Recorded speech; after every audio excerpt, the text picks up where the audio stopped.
Lesson 29. Review Lessons 10 to 18. Hello everyone. Today we are going to review chapters 10 through 18. Before we start, let's learn some new vocabulary words. Take a look at your screen. A casserole. A casserole is a deep dish used for cooking food in the oven. Next, a platter. A platter is a large dish used for serving meat. Next, a wok. A wok is a wide pan used for Chinese cooking. Okay, we're also going to talk about modals today.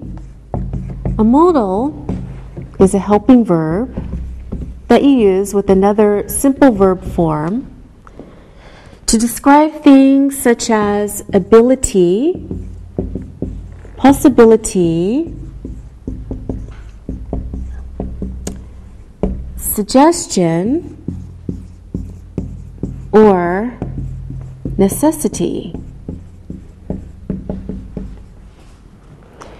Okay, so we already reviewed the modals can, should, may, and might. Let's look at some examples of these modals. Michael can cook spaghetti. Barb should make lunch soon. We may use the wok tonight. Kyle might come for dinner. Now, in the first sentence, can is used to express ability. In the second sentence, should is used to express a good idea. In the third sentence, may is used to express possibility. And in the fourth sentence, might is used to express possibility. Now, should means it's a good idea to do something. However, must or have to means it's very important or necessary to do something.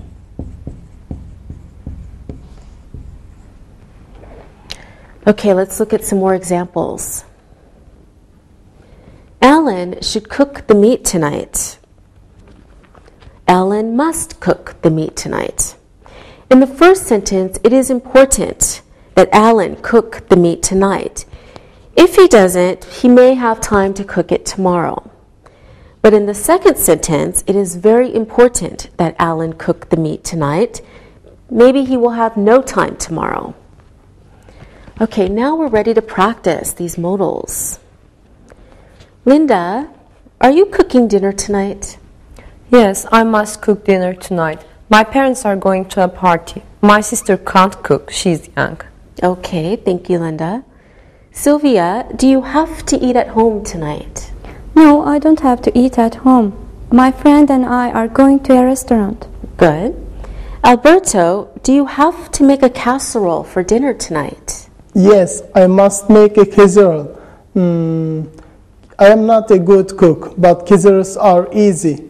Everyone likes casseroles. Yes, true. Okay, thank you, everyone. Now, we can use must not or mustn't for negative sentences.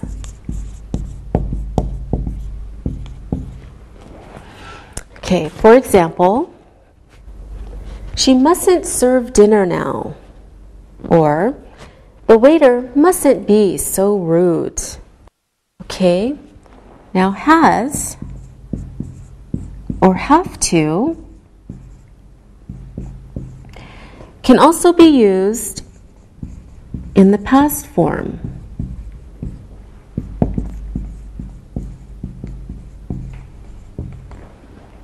For example, she had to leave early for the restaurant. I had to make a casserole for dinner. So now we should look and listen. Look and listen. Yuri must use that platter. The cook mustn't come to work late. Theo has to clean the dishes more slowly. The waiters had to clean the kitchen. Read and repeat.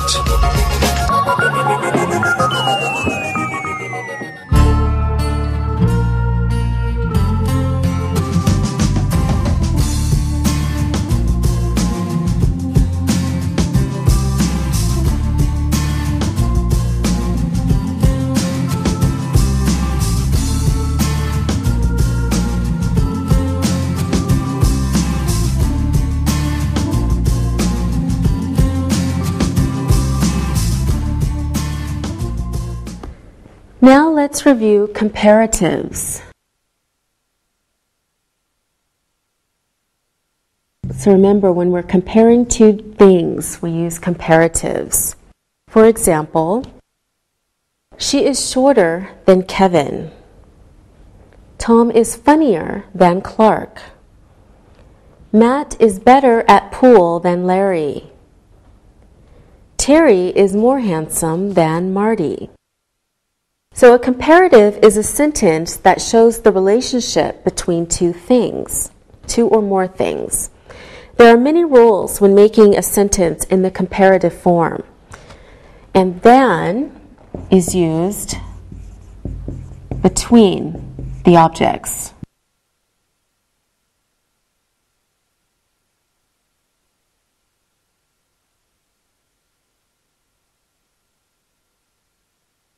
Okay, remember for one syllable adjectives, we add ER to the end. For example, Walt is smarter than Joe. Now for some one-syllable adjectives, when it's a very short word that ends in a vowel and a consonant, the final consonant is doubled. For example, I am fatter than my wife. So we use two T's.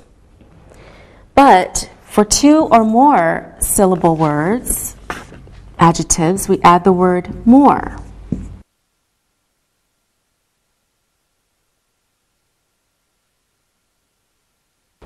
For example, English is more difficult than French.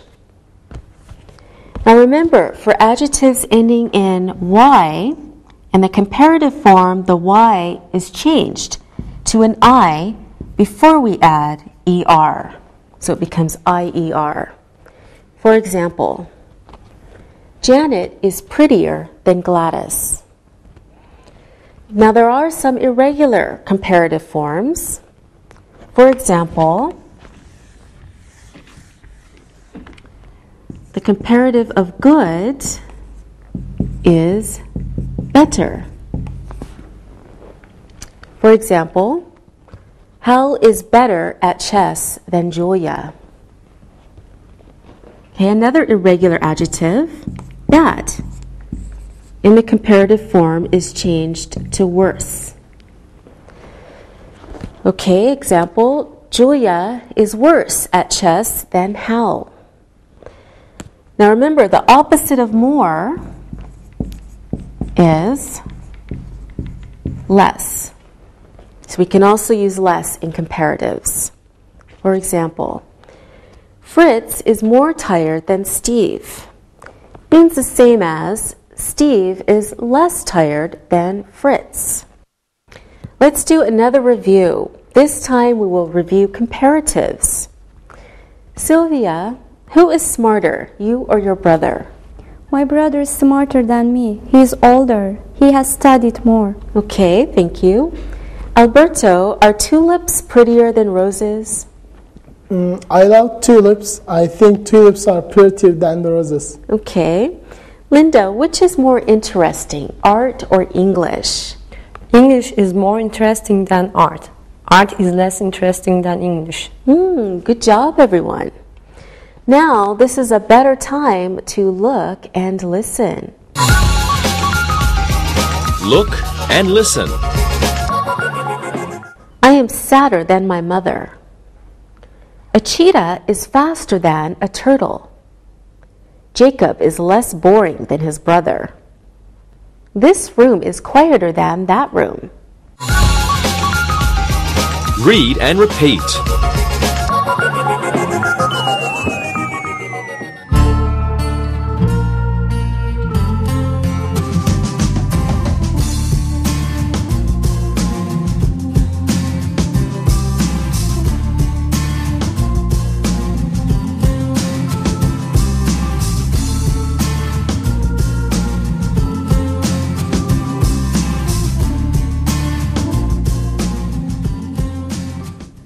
Now let's review superlatives.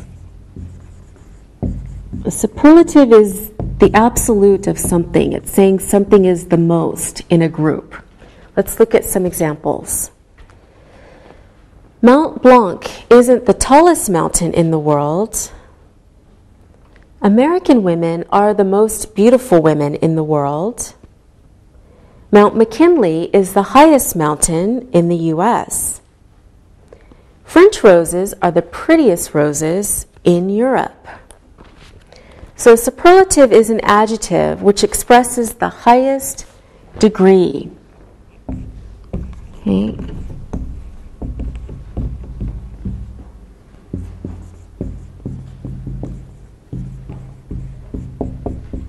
So it expresses the highest degree of a certain quality.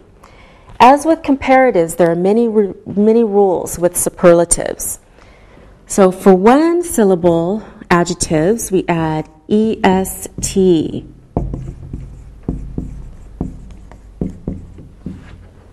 For example,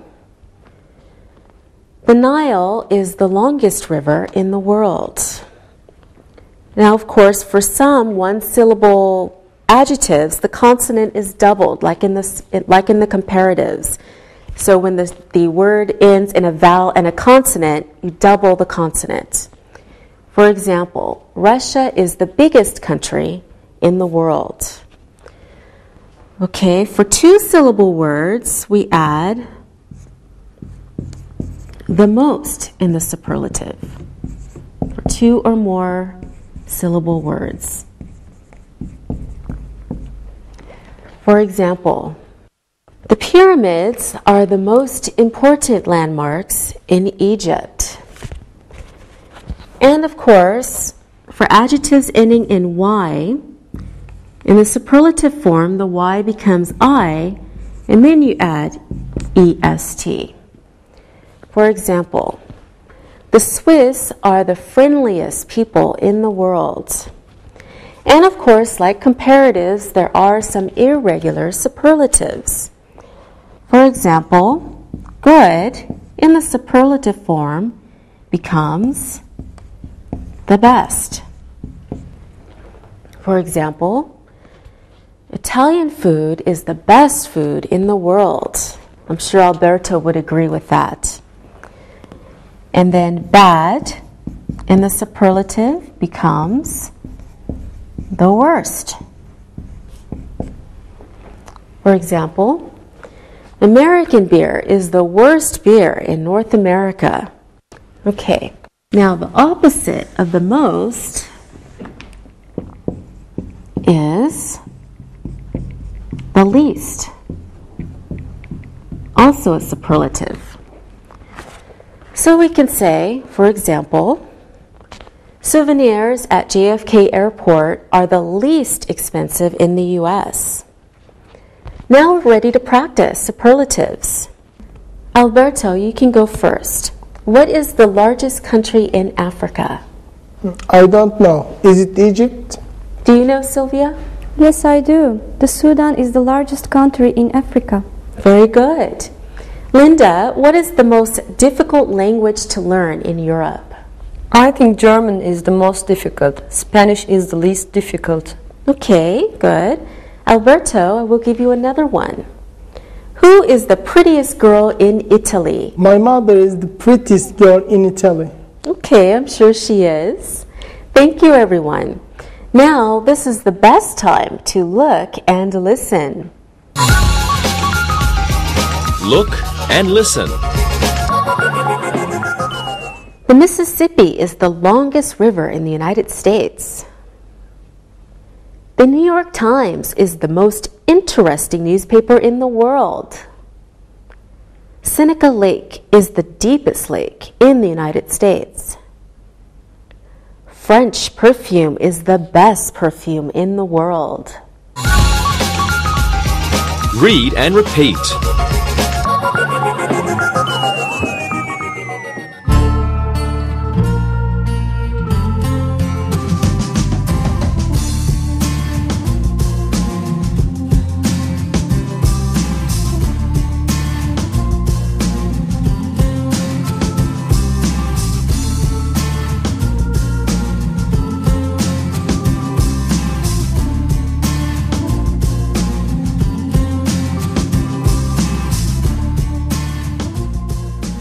Now, let's quickly review.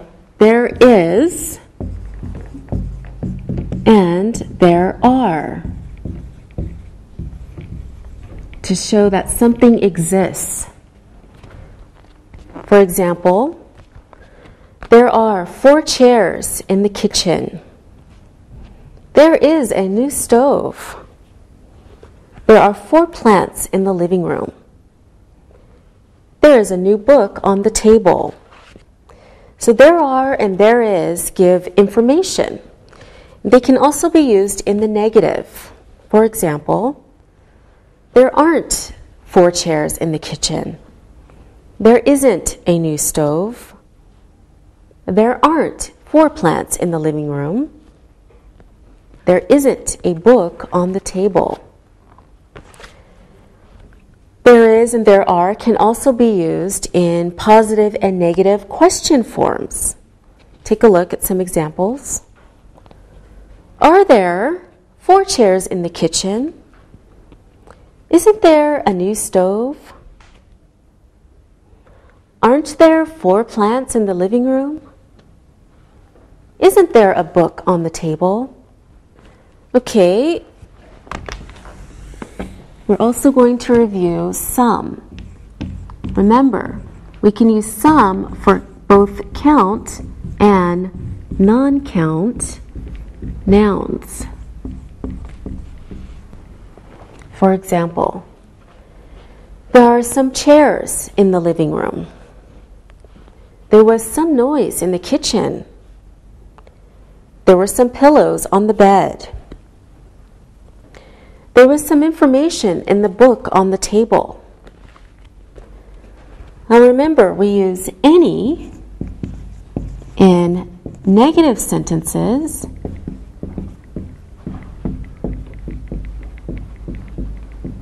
and questions.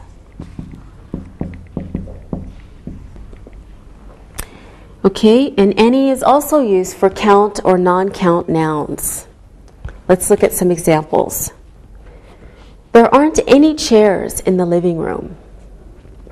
There wasn't any noise in the kitchen. There weren't any pillows on the bed. There wasn't any information in the book on the table. We also use any in questions. Let's look at some examples. Were there any chairs in the living room? Was there any noise in the kitchen? Okay, now we're ready to practice. Linda, are there any chairs in your bedroom? Yes, there are some chairs. There are 3 chairs. Great. Alberto, isn't there a computer in your kitchen? No, there is not a computer in my kitchen. There is a computer in the living room. Oh, okay. Sylvia, are there any rocking chairs in your living room? Yes, there is one. There aren't any armchairs. All right, great. Thank you. Now there is some time to look and listen. Look and listen. There weren't any pencils in Tom's desk. George didn't buy any furniture for the new room. We need some new silverware for the kitchen. There is a new microwave in the kitchen. Read and repeat.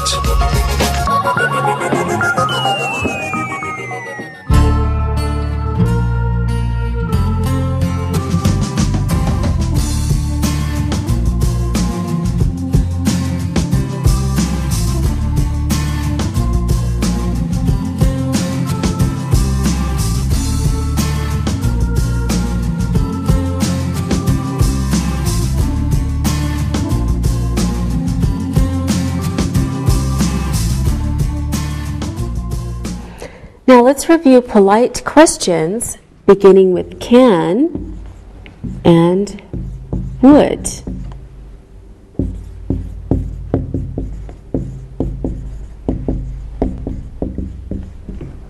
Okay, let's first look at some examples.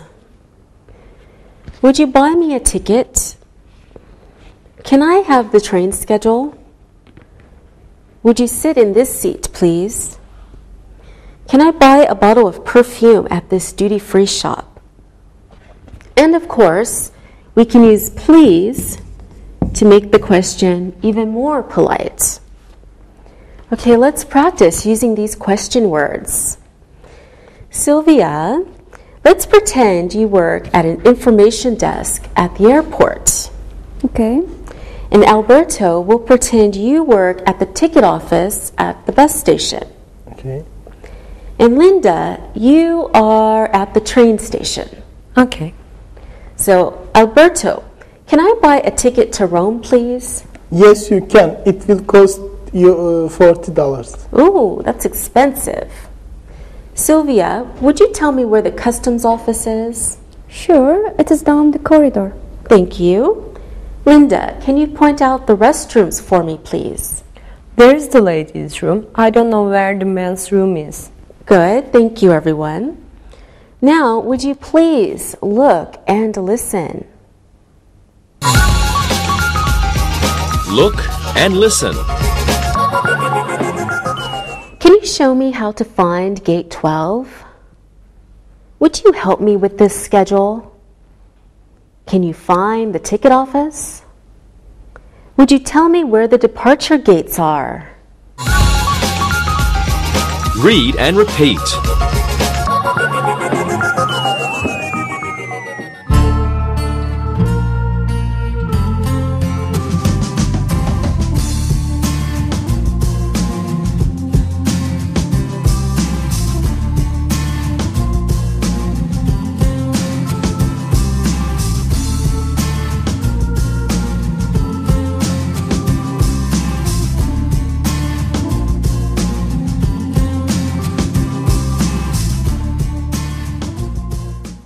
It's time to review imperatives and sequence words. Imperatives and sequence words. Okay, first some examples. Let's start with imperatives. Stop shouting. Leave the room now. Please make your bed. Please help your sister. So an imperative is an order or command, right?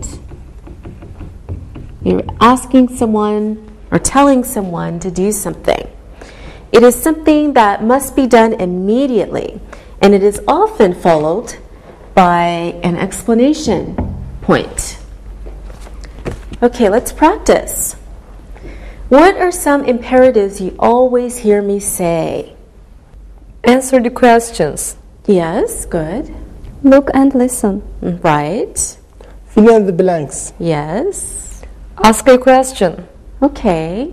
Listen and write. Of course. Read the story. Good. And you always do them, right? Yes. Yes, we do. Sometimes. Okay. Now, let's review sequence words. Here are some examples. First, open the box. Second, take the television out. Next, put it on the table. Finally, plug it in. Okay, so sequence words show the order of events. They tell us which order the events happen. Some examples of sequence words are first, so of course something happened first, second, next, finally. Okay, so first, second, next, finally. Let's practice. I want to make spaghetti. What should I do, Linda? First, you must buy spaghetti. Good. Then what, Sylvia? Second, you must boil water. Okay, Linda? Next, you put the spaghetti in the boiling water and cook it. All right. Alberto? Finally, after it is cooked, you can put tomato sauce or butter on it. You are good cooks. Thank you. Now it's time to look and listen. Look and listen. Catch the ball. Wash your hands. Come quickly. Go to your room now. Read and repeat.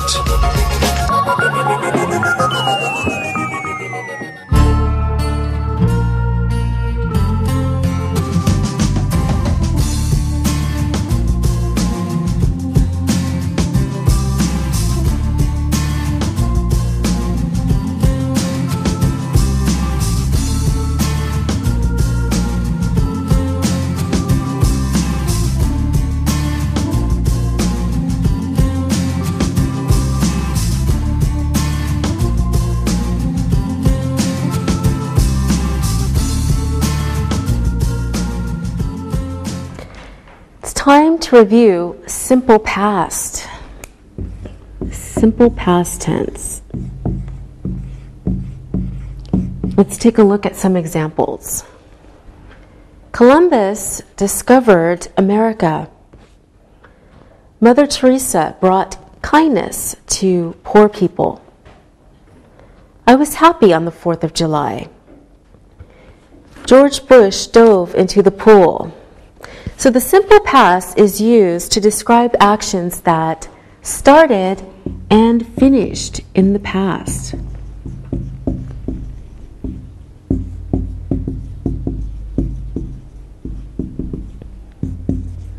Okay. Let's take a look at some forms. For walk, we add ed to form the simple past. Walked. Jump, jumped. Direct, directed. But some verbs are irregular. For example, run in the simple past becomes ran. Bring becomes brought. Do becomes did. Okay, let's practice now. I think everyone knows the simple past, right? Yes. Okay, Linda, when did Franco become the leader of Spain? I don't know. I think he became the leader in 1928. Yes, I think you're right. Sylvia, how did Christopher Columbus get to America? I think he sailed in his boat. I think he had 3 boats. Very good. Alberto, when did Mussolini die? He died in 1945. He was a bad leader. My grandfather hated him. Very good, thank you. Now we can also use used to describe past experiences. So we use used to describe actions or situations in the past that are no longer true, that we no longer do. In the past,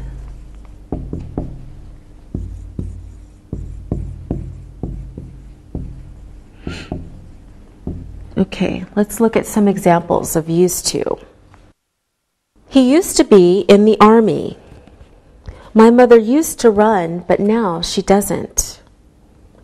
We used to speak only our language, but now we also speak English. Now it's time to look and listen. Look and listen. Churchill used to smoke 10 cigars a day. The Second World War started in the 1930s. Tito was the president of Yugoslavia. Hillary climbed Mount Everest in 1953. Read and repeat.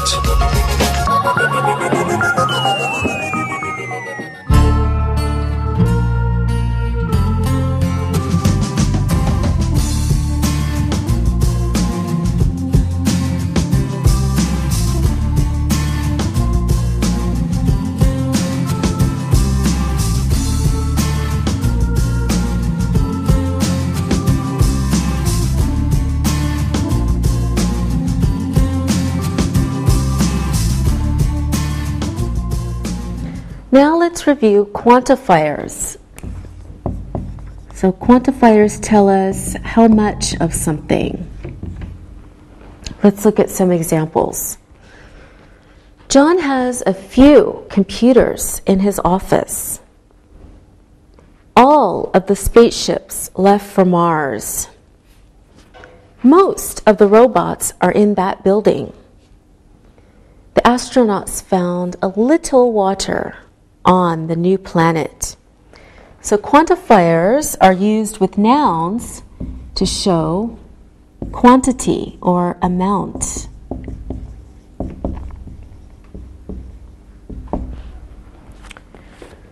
Okay, some examples of quantifiers are much, little, a lot of, a few, all, or most. So much, little, a lot of, a few, all, or most. Okay, now we're ready to practice quantifiers. Linda, how many craters are on the moon? There are lots of craters on the moon. There must be about 500 of them. Yes, I think you're right. Good. Sylvia, how many spaceships have people seen in your country? I don't know. I think people have seen a few spaceships, maybe 3 or 4. Good. Have you ever seen a spaceship, Sylvia? No, I haven't. Oh, too bad. Okay, Alberto, where are most of the world's rockets? I am sure they're in the United States. You're probably right. All right, thank you. Now, for all of you, it is time to look and listen. Look and listen. All of the UFOs were in the picture. Some of the robots were made of iron. A lot of people attended the blast-off. Paul could see a few stars with his telescope. Read and repeat.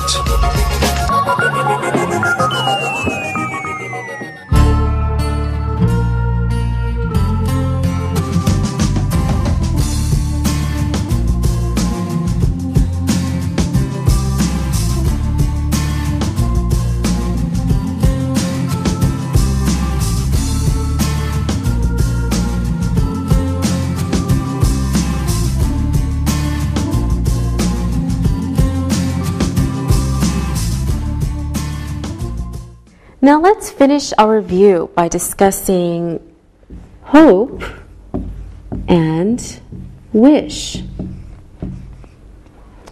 Let's look at some examples first. Tom hopes he can go to the United States this year.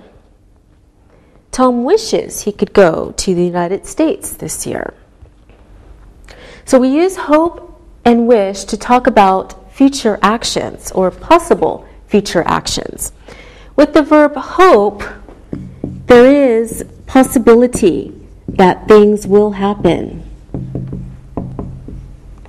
Okay, so for example, Tom hopes he can go to the United States this year means there is a possibility he can go. But with the verb wish, it's not likely, not probable or not likely that it will happen. So, Tom wishes he could go to the United States this year means there is little or no possibility that he could go. Okay, when we use the verb to wish, we use the past tense of the verb following it. This is to show the difference between reality and non-reality or fantasy. Okay, when we use the verb to be after wish, it's always in the form of were, no matter the subject. For example, I wish I were a rich man. He wishes he were an Italian. Okay, So when we use wish, we use the past form to show that it is not reality. But when we use hope, the second verb usually can be in a different tense because it is reality. For example, he hopes he will play guitar like his brother. Okay, we can also use modals such as would, may, and might, together with hope and wish. Okay, so let's review wish and hope, practice a little. Sylvia, what do you wish? I wish I could go to Egypt this year. I know I can't. Next year I may be able to go. I hope I can go next year. Great, I hope you can go too. Alberto, what do you wish? I wish that I could cook like my mother. She is the best cook. Oh, I bet she is. What do you wish, Linda? I wish I were a teacher. I'm a student. I hope I'm a teacher someday. Okay, I hope you are too. Thank you, everyone. Now, I hope you look and listen. Look and listen. June wishes she were at home. Ken hopes to be a policeman next year. Henry wishes his father would leave. The teacher hopes the children will study. Read and repeat.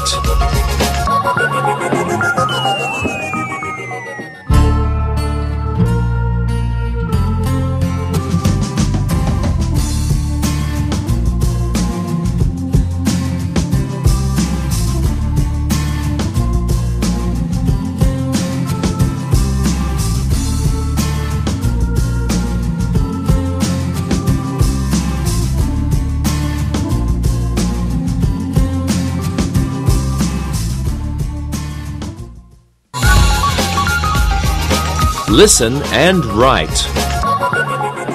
Now it's time to listen and write. Listen and write the sentences. Jane has to cook for 10 people tonight. Peter is more handsome than his brother. That is the tallest building in the city. There weren't any eggs in the refrigerator. Edward needed some milk from the market. Would you bring me a cup of tea, please? Eat your breakfast.